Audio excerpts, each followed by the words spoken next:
The movie that won Best Picture in 2021 was Coda. The year before, it was Nomadland. Sounds like boring movies that no one cares about. Award season is upon us once again, so let's talk about my favorites from 2022.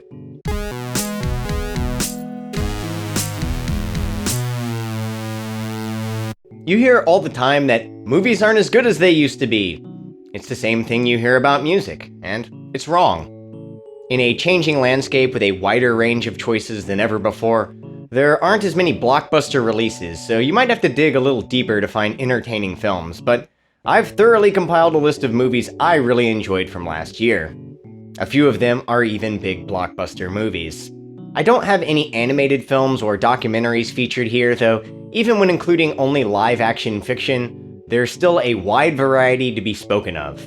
2022 was a great year for horror, so I'll start my honorable mentions with some that might not have a place in my top 10, but remain recommendations for fans of the genre. Pearl is more of a character study than a traditional horror flick. It's a very unique film, paying homage to Technicolor Hollywood films by telling a story of sexual repression and violence, using elements from The Wizard of Oz. Mia Goth gives one of my favorite performances of the year, including a third-act monologue where the camera doesn't leave her face for several minutes. The stylized titles and wipes in the editing really make this stand out, and it also has some disgusting gore for horror fiends in the audience. X was released earlier this year as well, a throwback to late 70s porn and Texas Chainsaw Massacre with themes about sexuality, beauty, and aging. Pearl is a prequel to X, and I liked both films but found Pearl to be the standout. Crimes of the Future is a neo-noir erotica body horror passion project from horror legend David Cronenberg. It's only a recommendation depending on your tolerance for body transformation and sadomasochism. It's the definitive passion project, not commercially viable and very personal. Cronenberg has crafted a film which reflects his own artistic career with the story of a performer who grows extra organs and has those organs removed on stage for a living. It's set in a dystopian sci-fi world and utilizes weird practical effects that I can only describe as Cronenbergian.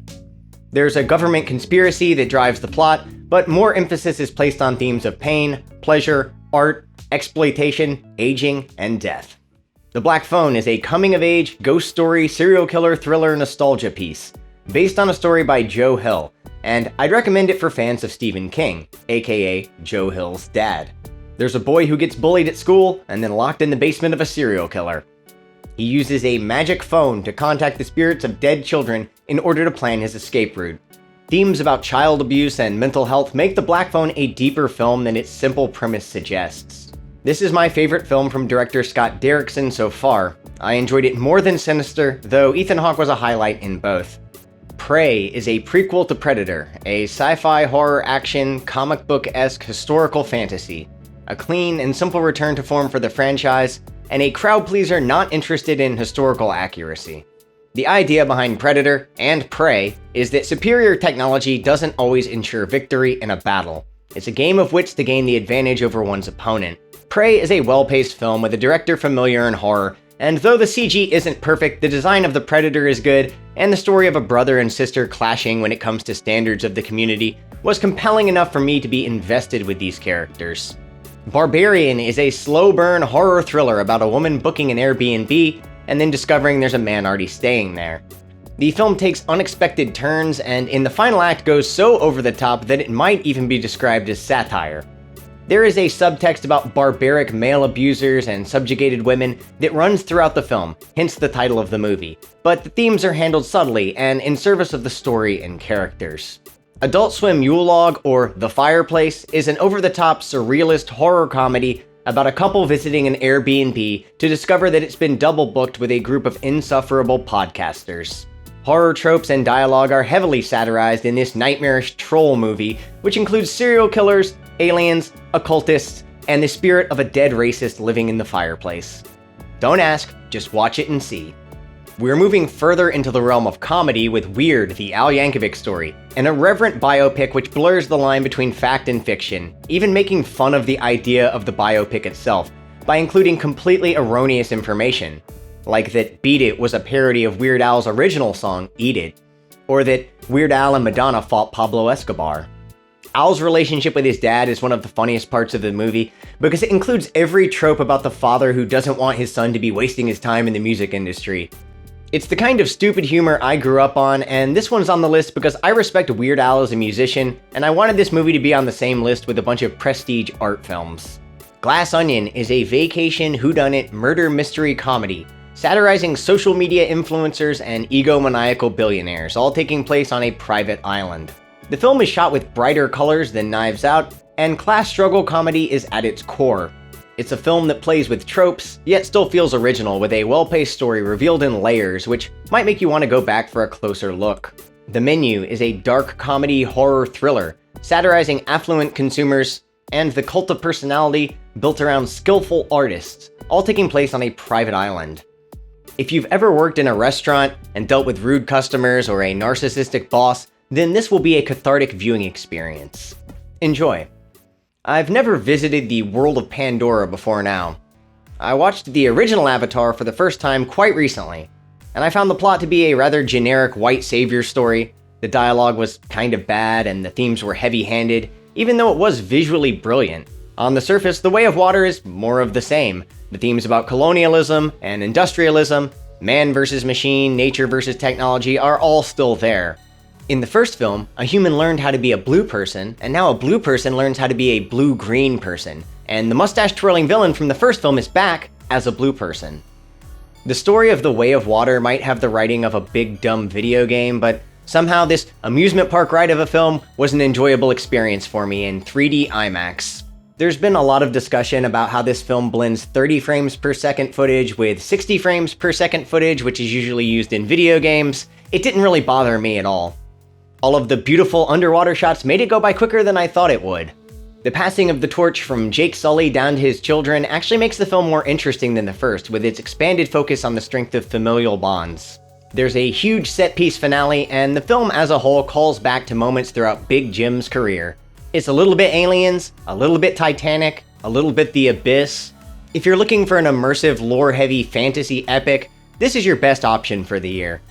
I have a friend who hated The Way of Water. He said it was horrendous and intentionally went to sleep during the film. He said the same thing about Denis Villeneuve's Dune.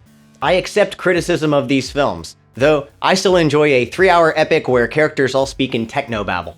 Though it took a little while, I'm on board with the Avatar franchise now. It's funny to me that it criticizes capitalism while also making a shit ton of money. I've ranked the final 10 films in order from 10 to 1, though it's all based on my personal preference. At number 10, we've got RRR, or Rise, Roar, Revolt.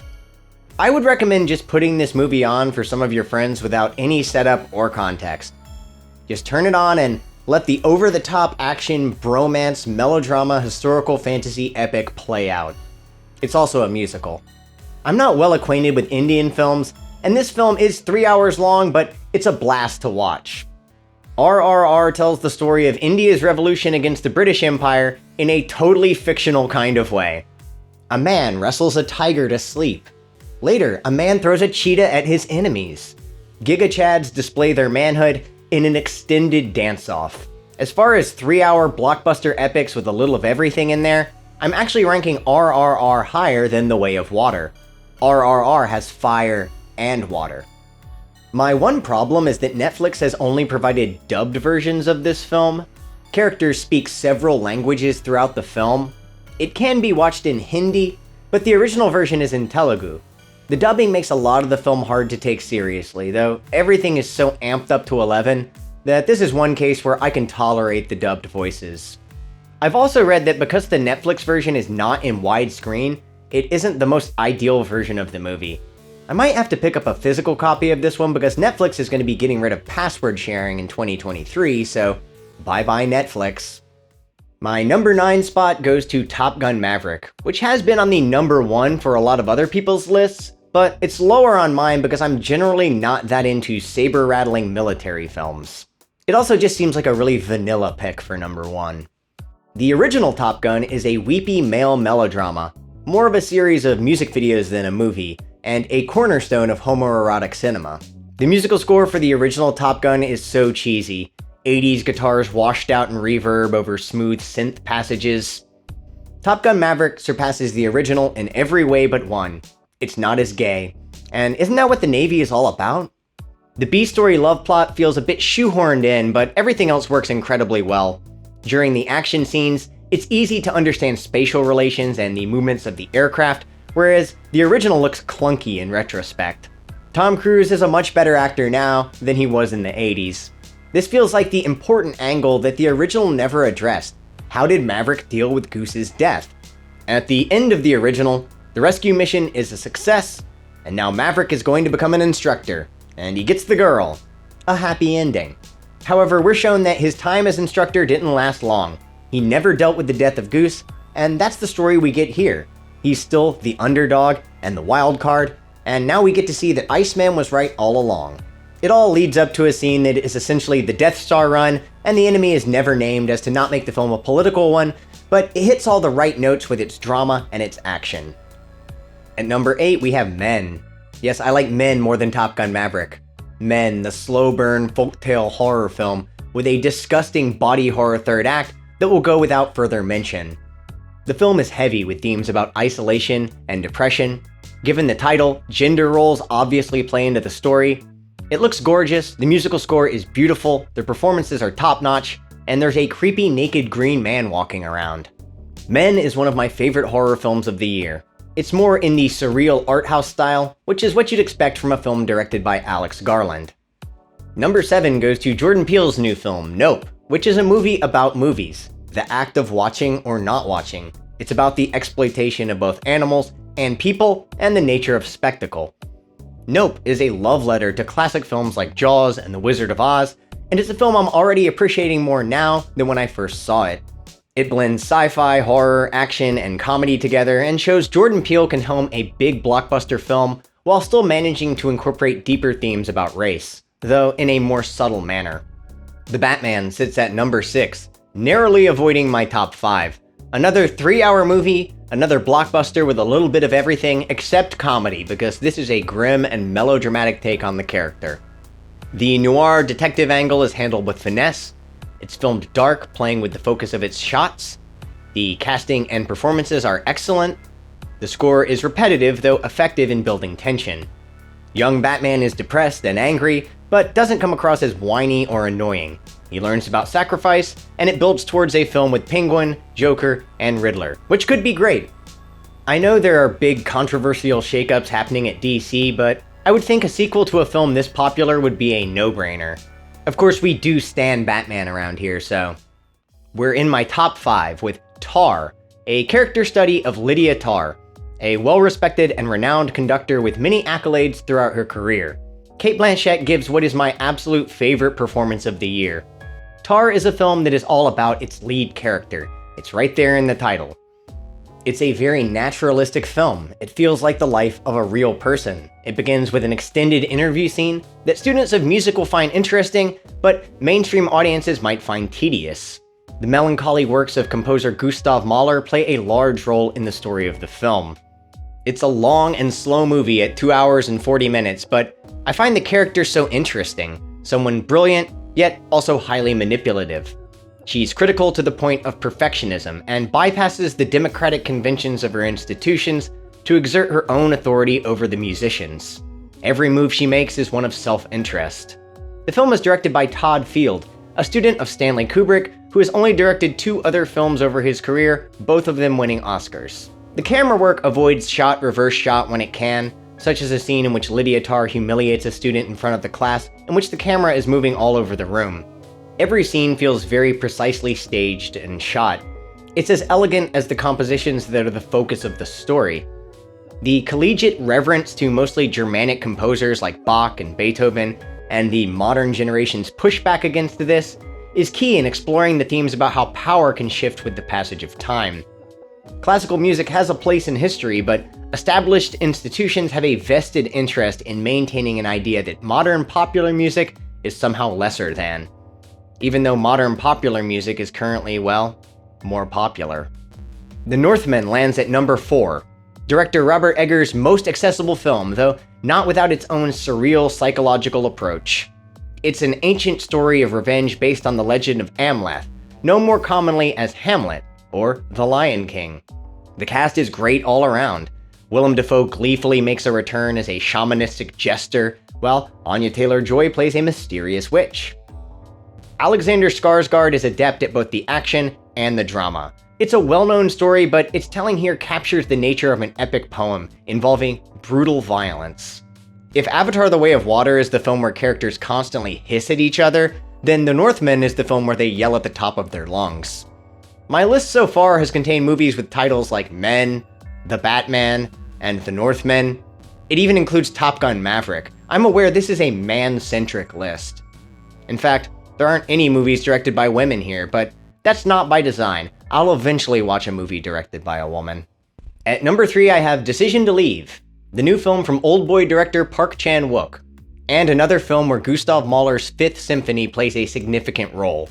Though the film utilizes stylish editing and storytelling, it's a more restrained and mature film, both a noir detective story and a dissection of the male gaze.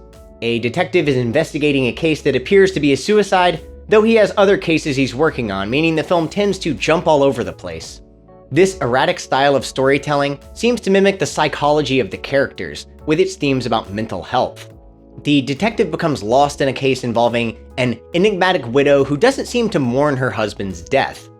Without saying too much, Decision to Leave is a complex web with many strands. It's both a psychological murder mystery and a dark romance, a postmodern Vertigo. Number 2, the runner-up spot goes to The Banshees of Inisherin, a dark comedy about two friends living on an island off the coast of Ireland who go through what is essentially a breakup. Brendan Gleeson's character is a musician and artist who decides he doesn't want to be friends with Colin Farrell's character anymore, who is simple and down to earth, content to piss away his life at the local public house.